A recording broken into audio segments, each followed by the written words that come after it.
रहीम अस्सलाम वालेकुम नादरीन, आप यूट्यूब चैनल देख रहे हैं। मैं इमरान खान हूँ। ये आपने गौर से सुनना है वीलॉग, क्योंकि पाकिस्तान तहरीक इंसाफ के पास एक ही जगह पे ताकत है और वही अवामी मैंडेट की हुकूमत है, खैबर पख्तूनख्वा हुकूमत। वज़ीर आला सुहेल अफरीदी के ऊपर सारे टाउट एक साथ छोड़ दिए गए। अचानक से सारे मिलकर हमलावर हो गए और अब तक कुछ सियासी रहनुमा हैं, कुछ टाउट्स हैं, कुछ सहाफ़ी हैं, कुछ जो है वो दीगर लोग हैं, ये रल मिल के सुहेल अफरीदी को पड़ गए उनके एक स्टेटमेंट के बाद। ये सारा कुछ क्यों हो रहा है, मैं आपको वो हकीकत बताऊंगा जो आप सुनेंगे तो आपको समझ आएगी कि एक्चुअली बात यही है। अच्छा, पहले ये बंदे जरा देख लें किस किस को लॉन्च किया गया। ताहिर अशरफी साहब, जो काबिल जिक्र थोड़े से लोग हैं, मौलवी, और एमल वली खान, और इसके अलावा इमरान इस्माइल, फवाद चौधरी का एक स्टेटमेंट है, तारड़ वगैरह जो हुकूमती हैं उन्होंने तो ये बात करनी है, और इसके अलावा जो है वो फैसल करीम कुंडी और दीगर बहुत सारे लोग हैं। ये सारे लॉन्च हो गए। इन्हें कहा गया जी आप चढ़ जाओ सारे सुहेल अफरीदी के ऊपर, और बड़ा गुस्सा सुहेल अफरीदी पे इन्होंने किया। सुहेल अफरीदी ने ऐसा क्या कहा जिसको बुनियाद बना के सारे रल के उन्हें पड़ गए। ये ना पाकिस्तान की मिलिट्री एस्टेब्लिशमेंट का एक पुराना तरीकाकार है कि अपने मुखालिफ को एक कदम पीछे हटाओ। जब ये उसे एक कदम पीछे हटाते हैं तो फिर इससे दो फायदे होते हैं। एक तो एस्टेब्लिशमेंट का अपना एक कदम आगे आ जाता है, और दूसरा एस्टेब्लिशमेंट अपने मुखालिफ को पीछे हटने की आदत डालना शुरू कर देती है कि अब तुमने पीछे हटना है। तो पहला कदम जिसने पीछे हटा लिया उसका बेड़ा गर्क हो गया। यह पाकिस्तान की एस्टेब्लिशमेंट का तरीका वारदात है। अब इसमें सुहेल अफरीदी काफी अरसे दिन के काबू नहीं आ रहा, और यह शख्स जानता है कि दुखती रग कहां पे है, मुझे किस जगह पे हिट करना है। यह शख्स इतना जानता है। देखिए, 5 मरतबा यह बंदा गया अपने लीडर को मिलने के लिए अडयाला जेल में, क्योंकि मैंडेट उसका है। खैबर पख्तूनख्वा के अवाम तो जानते नहीं सुहेल अफरीदी को, ना वो जानते हैं गंडापुर को, ना वो जानते हैं जुनेद अकबर को, वो तो जानते हैं जनाब इमरान खान को। उन्होंने वोट दिया इमरान खान को, और इन सारों को कहा कि तुम्हारी ड्यूटी इमरान खान को जेल से बाहर निकालना है, बाकी हमें तुमसे कुछ नहीं चाहिए। ये हुआ था इलेक्शन। अब ये बंदा जाके अपने लीडर को मिलना चाहता है, उससे विजन लेना चाहता है कि जनाब आपका मैंडेट है, बताएं सूबा कैसे चलाना है।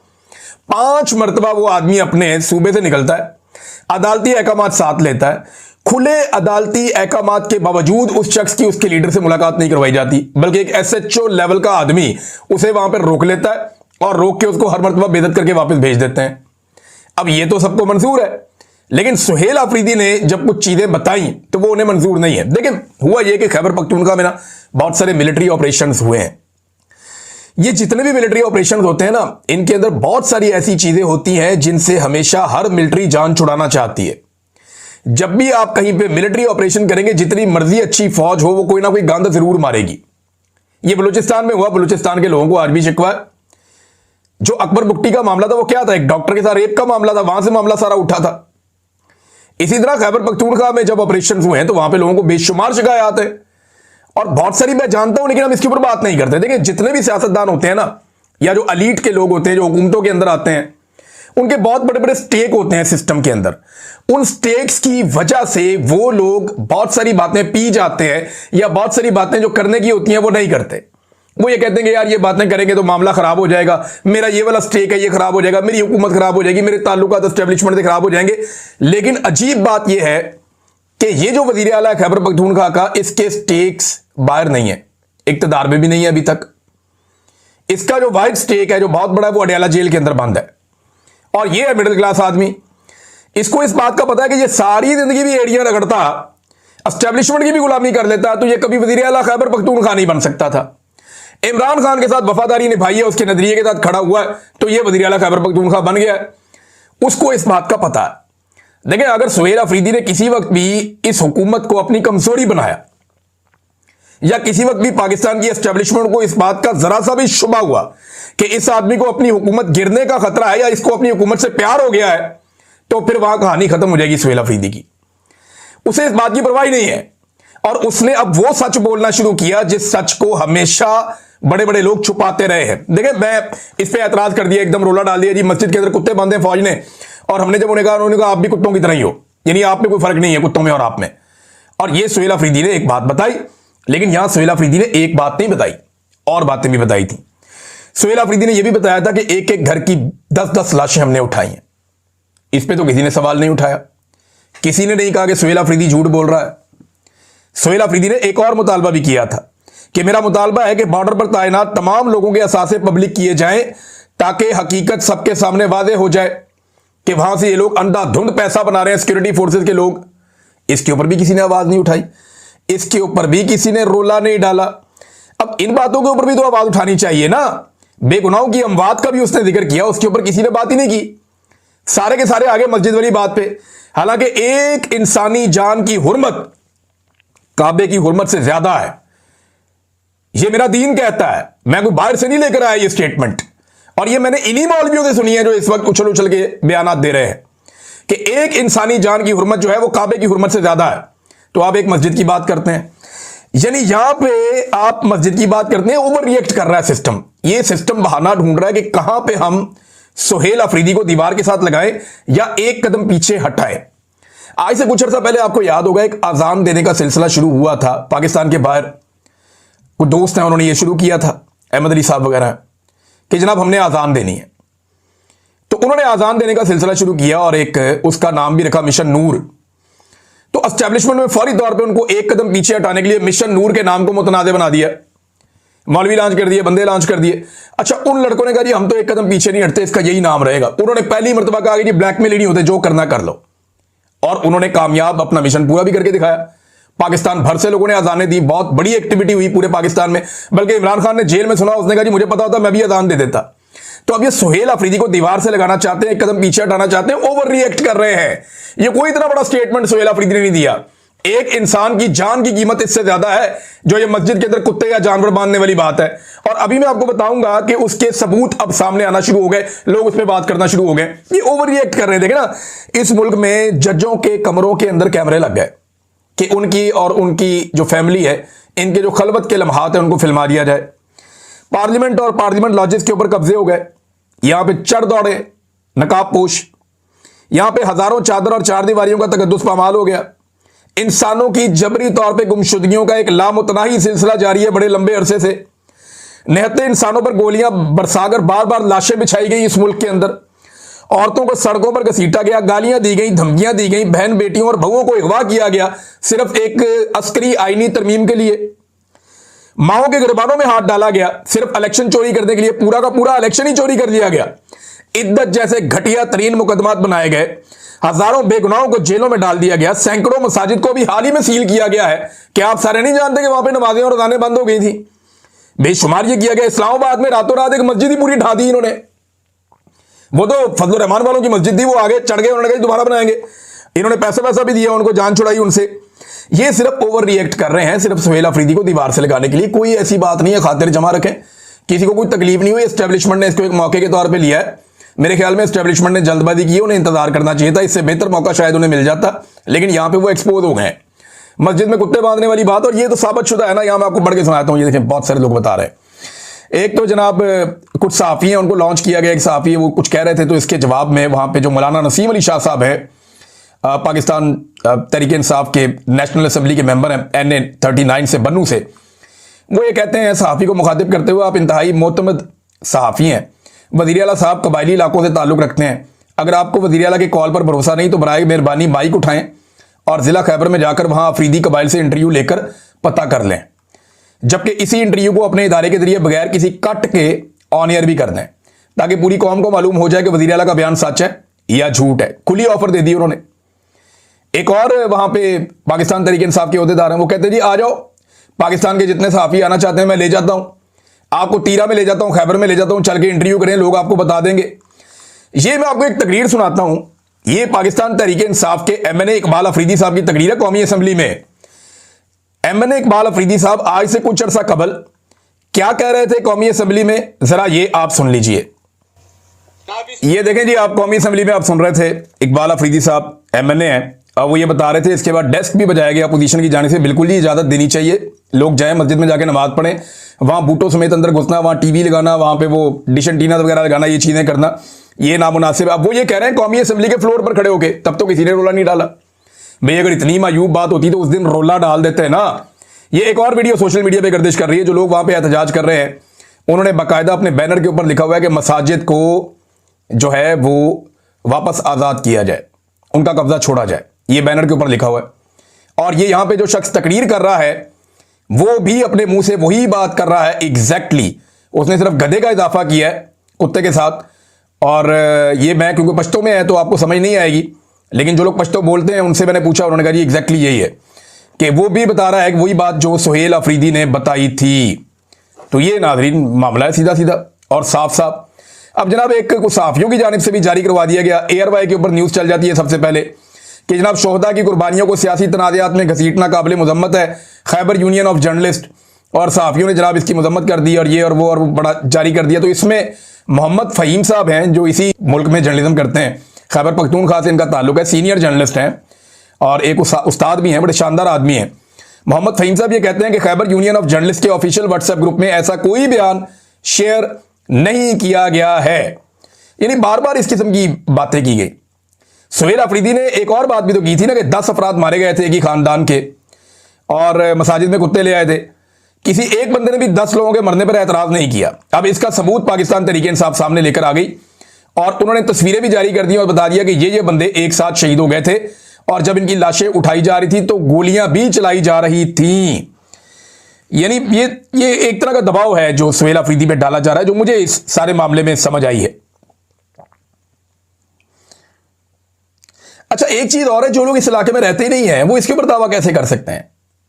यानी ये लोग जो पंजाब में रहते हैं, लाहौर में रहते हैं, फैसलाबाद में रहते हैं, इस्लामाबाद में रहते हैं, उन्हें क्या पता कि वादी तीरा में और वादी वो उधर खैबर में क्या हो रहा है? यानी ताहिर अशरफी ने उठ के स्टेटमेंट तो दे दिया। ताहिर अशरफी ने जो स्टेटमेंट दिया उसके बाद मेरा पाकिस्तान तहरीक इंसाफ के और जो मकामी लोग हैं उनसे रब्ता हुआ। उन्होंने कहा जी हम हलफ दे देते हैं, ताहिर अशरफी हलफ दे दे इसके ऊपर कि ताहिर अशरफी साहब क्या कुरान पाक पे फैसला कर लेंगे हमारे साथ कि मस्जिद के ऊपर कब्जा हुआ या नहीं हुआ और मस्जिद में जानवर गए या नहीं गए। तो ताहिर अशरफी साहब हमारे साथ कुरान पाक पे रख के फैसला कर लें, उन्होंने ये कह दिया। तो ये आके कहना बड़ा आसान होता है, आप इसकी इंक्वायरी क्यों नहीं डिमांड करते? अब ताहिर अशरफी जिस लेवल का मौलवी है उसको चाहिए था कि क्योंकि एक मस्जिद के अंदर जानवर ले जाने की बात हुई है तो बजाय इसके कि एक तरफा स्टेटमेंट जारी कर देता, उसको चाहिए था कि वो ये कहता कि जी इसकी इंक्वायरी करवाई जाए और अगर कोई लोग इसमें मुलव्विस हैं और ऐसा कोई वाकया हुआ है या मस्जिद के ऊपर कब्जा हुआ है तो वो कब्जा फौरी तौर पर छोड़ा जाए। देखिए एक इशू है, जब ऑपरेशन हो रहा था ना जिन दिनों में, बहुत मैं पुरानी बात आपको बता रहा हूं, तो ये जो दहशतगर्द ना ये सबसे पहले मदारिस में और मसाजिद में आते थे क्योंकि यहीं पे पाक फौज ने शुरू में इनकी ट्रेनिंग की थी। ये सारे मदारस पाकिस्तान की फौज के साथ मिलकर कोलैबोरेशन के साथ वहां पे दीनी जमातों ने मिलकर बनाए थे और इन मदारस में पूरी दुनिया से आने वाले दहशतगर्दों को ट्रेंड किया गया था। जो अफगानिस्तान से लोग आए थे हिजरत करके, उनके बच्चों को यहां पे पढ़ा के और उनको तरबियत दी गई थी जंग की, फिर वही बाद में तालिबान कहलाए थे, वो वहां पे लड़ने के लिए गए थे।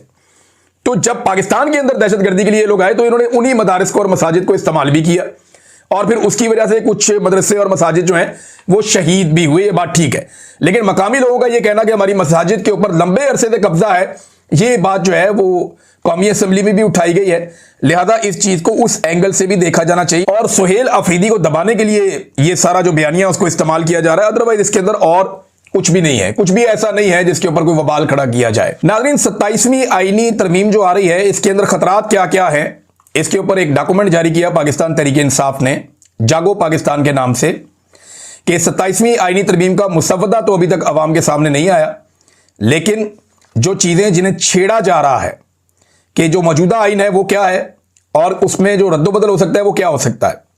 इसमें एक आर्टिकल 160 है, 163A, ये एनएफसी अवार्ड से मुतालिक आर्टिकल है। अच्छा, इसमें जो आर्टिकल 163A है वो ये कहता है कि सूबों का कौमी फंड्स में हिस्सा कम नहीं हो सकता। वैसे ही सूबों को इतना ज्यादा हिस्सा नहीं मिलता, वफाक ज्यादा पैसे लेता है, आई थिंक 57% वफाक लेता है, 43% सूबों को जाता है। लेकिन अगर इन्होंने तरमीम कर दी तो मरकज को सूबाई फंड्स का हिस्सा तकरीबन 500 अरब रुपए दिफा कर्ज के लिए लेने की इजाजत मिल जाएगी, यानी वो सूबों का हिस्सा मरकज इस्तेमाल कर सकेगा। नंबर 2 आर्टिकल 200 है जजेस की मुंतकली, यानी पहले जज की इजाजत हो तो जज को एक अदालत से अब दूसरी अदालत में ले जा सकते हैं, लेकिन अब यह है कि जज को एक सरकारी ऑफिसर बना दिया, जिधर मर्जी उठा के उसको पोस्ट कर दिया, उसकी ट्रांसफर कर दी, तो जजों की ट्रांसफर पोस्टिंग होना शुरू हो जाएगी और जज बिल्कुल डरे डरे सहमे सहमे रहा करेंगे कि अगर मैंने फैसला हुकूमत या एस्टेब्लिशमेंट की मर्जी के खिलाफ दिया तो मुझे कहीं ये बलूचिस्तान ट्रांसफर ना कर दें या कहीं सिंध में ट्रांसफर ना कर दें या कहीं खैबर पख्तूनख्वा में ट्रांसफर ना कर दें या कहीं किसी और लाहौर या मुल्तान हाई कोर्ट में या फैसलाबाद कहीं और जगह पे मुझे ना भिजवा दें। तो जज बेचारे इस डर से अब फैसले भी नहीं दे पाएंगे। ये है जनाब आर्टिकल 200। नया आईनी अदालत, ये अब एक नया आर्टिकल शामिल किया जाएगा, आईनी अदालत बनाई जाएगी। और यानी सुप्रीम कोर्ट आइन की तशरीह करता है वैसे तो, लेकिन अब एक अपनी अलग से आईनी अदालत बनाएंगे जहां पे जज जो है ये खुद लेकर आके अपनी मर्जी के बिठाएंगे और उन जजों के जरिए से अपने तमाम आईनी मामलात के फैसले लिया करेंगे। यानी सत्ते खैरा, किसी किस्म का प्रॉब्लम इनको आइंदा अदालत की तरफ से नहीं होगा। मजिस्ट्रेट की तकर्रियां, ये एक अलग मामला है। आर्टिकल 213 के अंदर भी ये तरमीम करना चाहते हैं इलेक्शन कमीशन में। यानी इलेक्शन कमीशन पहले अपोजिशन लीडर और वजीर आजम ये दोनों मिलकर उसका तकर्रुर करते हैं कि कौन होगा। ये आपस में एक कंसेंसस के साथ होता है क्योंकि इलेक्शन में दोनों ने, अपोजिशन ने और हुकूमत ने, दोनों ने जाना होता है। लेकिन यहां पे वो चाह रहे हैं कि इसको तब्दील कर दिया जाए और वजीर आजम के पास इख्तियार आ जाए, जैसा कि मुबैना तौर पर चीजें सामने आ रही, वजीर आजम के पास इख्तियार आ जाए जैसा कि आर्मी चीफ की तैनाती में उसके पास ये इख्तियार है। आर्टिकल 243 फौज की कमान, जो पहले आइन है वो ये कहता है कि सदर सुप्रीम कमांडर हैं। अच्छा, अब इसमें कमांड के ढांचे में तरमीम की जाएगी ताकि एग्जीक्यूटिव के कंट्रोल को मजीद मजबूत बनाया जा सके। जो फौजी सरबराह उसका आईनी उहदा हो जाएगा, वो बहुत तगड़ा हो जाएगा, सदर से भी, वजीर आजम से भी तगड़ा हो जाएगा। और जनाब दीगर कुछ और है, वो 18वीं तरमीम के अंदर कुछ चीजें थी उनको खत्म करके सूबे की तालीम और फलाह बहबूद और दूसरी चीजें उठा के इधर ले आएंगे वफाक के पास। तो ये 2 नंबरी की जा रही है। लेकिन फजलुर रहमान साहब ने इसके बाद एक स्टेटमेंट जारी किया है। फजलुर रहमान साहब के स्टेटमेंट को संजीदा तो नहीं लेना चाहिए। पिछली मरतबा उन्होंने ही मदद करके 26वीं आईनी तरमीम मुकम्मल करवाई थी। अगर फजलुर रहमान साहब धोखा ना देते तो पाकिस्तान की मिलिट्री एस्टेब्लिशमेंट उल्टा भी लटक जाती। आसिम मुनीर साहब अपना पूरा जोर भी लगा लेते तो कभी भी 26वीं आईनी तरमीम नहीं हो सकती थी अगर फजलुर रहमान साहब सहूलतकारी ना करते, मदद ना करते तो। लेकिन फजलुर रहमान साहब ने सहूलतकारी और मदद की, जिसके बाद एस्टेब्लिशमेंट ने अपनी 26वीं आईनी तरमीम मुकम्मल करवा ली। अब फजलुर रहमान साहब कहते हैं कि 35 शिक्कें ऐसी थी 26वीं आईनी तरमीम में जो हमारे सामने आई और हमने उन पर एतराज किया था। अगर उनमें से कोई एक चीज भी 27वीं आईनी तरमीम में पास की जाती है तो हम इसे आइन और पार्लियामेंट की तौहीन समझते हैं। तो यह बात वाज़ेह है कि अगर 26वीं तरमीम की कोई चीज आई तो यह काबिल कबूल नहीं होगी। फजलुर रहमान साहब, इससे फर्क क्या पड़ता है? आपने माले गनीमत की तरह पाकिस्तान तहरीक इंसाफ की मखसूस नशिस्तें भी ले ली और हुकूमत को भी दिलवा दी। अब उनके पास कौमी असम्बली में 2/3 अक्सरियत पूरी है। एमएल वली खान को मिलाकर उनको सिर्फ 2 वोट चाहिए बाकी, और आपके 2 से 3 सेनेटर मैं जानता हूं आपके कंट्रोल में नहीं है, तो बड़े आराम से हुकूमत ये आईनी तरमीम कर लेगी। सिर्फ हुकूमत ये चाहती है कि आप उनके साथ बैठकर कर ले, लेकिन फेस सेविंग के लिए अगर आप अलग रहना चाहें तो आप अलग भी रह सकते हैं। ये तो हो जाएगी, आईनी तरमीम तो हो जाएगी। लेकिन सवाल ये पैदा होता है कि क्या इस आईनी तरमीम के बाद मिशन मुकम्मल हो जाएगा? ये मिशन कभी भी मुकम्मल नहीं होगा। ये मैं आपको लिख के देता हूं। आप उल्टे लटक जाए, सीधे लटक जाए, छलांगे मारे, तत्ते तवे पे बैठ जाए पाकिस्तान की एस्टेब्लिशमेंट, ये मिशन मुकम्मल नहीं होगा। मैं बार बार कह रहा हूं कि पाकिस्तान की मिलिट्री एस्टेब्लिशमेंट के पास इमरान खान वो आखिरी मौका है जिसके जरिए से आप पाकिस्तानियों को राजी कर सकते हैं। मैं ये नहीं कह रहा कि उसके साथ डील कर लें जाके, मैं ये कह रहा हूं कि इमरान खान आपके पास आखिरी मौका है जो आपको इज्जत के साथ आपकी बैरकों में वापस भेज सकता है, क्योंकि इसके बाद लोग किसी और की ये वाली बात नहीं सुनेंगे कि मुल्क भी मेरा और फौज भी मेरी। ये इमरान खान की हद तक लोग सुन रहे हैं और बर्दाश्त कर रहे हैं। मैं देखता हूं ना, लोगों से मिलता हूं, लोगों का रिएक्शन देखता हूं। ओवरसीज पाकिस्तानी जो नगमे गाया करते थे हर वक्त, जो बड़े जज्बाती होते थे, वो अपने मुंह से कहते हैं जनाब हमको मिलिट्री एस्टेब्लिशमेंट के खिलाफ एक लफ्ज नहीं सुन सकते थे, और आज वो लोग खुद चढ़ चढ़ के बोलते हैं। उन्हें समझाना पड़ता है कि यार इजी हो जाओ, क्या हो गया? वो कहते हैं नहीं, सवाल ही पैदा नहीं होता, इन्होंने बेड़ा गर्क कर दिया मुल्क का। तो इमरान खान वो आखिरी उम्मीद है एस्टेब्लिशमेंट के पास जो एस्टेब्लिशमेंट को इज्जत के साथ बैरकों में वापस भेज सकती है। अदरवाइज फिर उसके बाद ये नहीं होना। और आपने जो जो हरबे आज तक इस्तेमाल किए हैं, इससे पहले कभी नहीं हुए ना, इतने ही और कर लें। 27 तरमीमें आ गई है ना, 27 और ले आए अगले 2 साल के अंदर। आप 54 तरमीमें भी कर लेंगे ना, मसला आपका हल नहीं होना। मसला आपका तभी हल होगा जब पाकिस्तान की अवाम मुतमईन हो जाएगी, और वो अब मुतमईन नहीं होने वाली जब तक कि वो आपको एक मरतबा पूरी शिकस्त नहीं देती। एस्टेब्लिशमेंट को पाकिस्तान की आवाम से हारना पड़ेगा, वरना ये लड़ाई चलती रहेगी जितनी मर्जी लंबा आप इसको घसीट लें, अल्टीमेटली एक दिन लोग आपको हरा देंगे। अब तक के लिए इतना ही। अपना ख्याल रखिएगा, अपने चैनल का भी। अल्लाह हाफिज़।